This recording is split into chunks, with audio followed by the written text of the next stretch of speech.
When I got the first one, I was literally seconds away from stepping onto the plane when a call from unknown blared from my cell phone. It was a ringtone I hadn't heard before, one I was pretty sure hadn't come with the phone. Normally, I wouldn't have stopped to answer it, but I was expecting a call about a job I had interviewed for the previous week. I took a deep breath in and accepted the call. Hello? Do not get on the plane. A woman's voice, garbled and strange, as if her vocal cords had been shredded, and she was trying desperately to choke out speech. Despite the unnerving, fractured quality of her voice, her tone was insistent and eerily calm. Then the call ended. I froze. I had always had a slight phobia of air travel, and something about this call just... There's no way I was about to get on a 7-hour flight now. I turned around and headed toward the food court. I'd just get another flight later in the afternoon, I figured.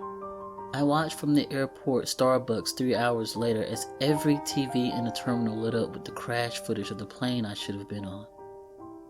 There were no survivors. Not a single one.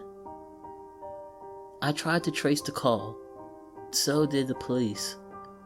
But there was nothing to trace. There was no evidence my phone had ever received a call around that time. They analyzed phone records, incoming and outgoing communications. There was nothing. I wasn't making it up. I couldn't have been. That wasn't the only call, though. Throughout the years, there were few and far between, but they were always right, and I always listened. Do not go on that blind date tonight. 5 months later, my would-be date was convicted of killing 4 women, all with my hair color and build. They found them in a shallow grave about 250 feet from the diner he offered to take me to. Do not drive to the concert tonight. 18-wheeler lost control and plowed into a line of cars. Every driver was crushed. Every driver was killed. And it was on the stretch of freeway I would have been driving down. No matter if I got a new phone, if I moved across the country, the calls would still come. I could almost feel the presence of whatever it was, whatever it is, watching over me. I imagined being at the bottom of the freezing ocean, still strapped into my coach section plane seat, or being in that mass grave across from the diner, or watching an 18-wheeler skidding towards my car, knowing death was imminent, and I'd get this tightness in my chest. I'd think about how thin that line was, how close I'd gotten. If I hadn't had a job interview I was waiting to hear back from, I'd have never listened to that first call, and that would be it for me. It always felt like something was coming for me, but there was always this fractured, warped voice with these calls that never seemed to exist after I heard them.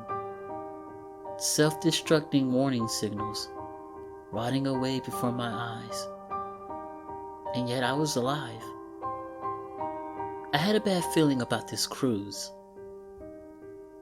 I had planned it as a girls' week out with some of my friends from college and was looking forward to a week in the tropics in the dead of winter.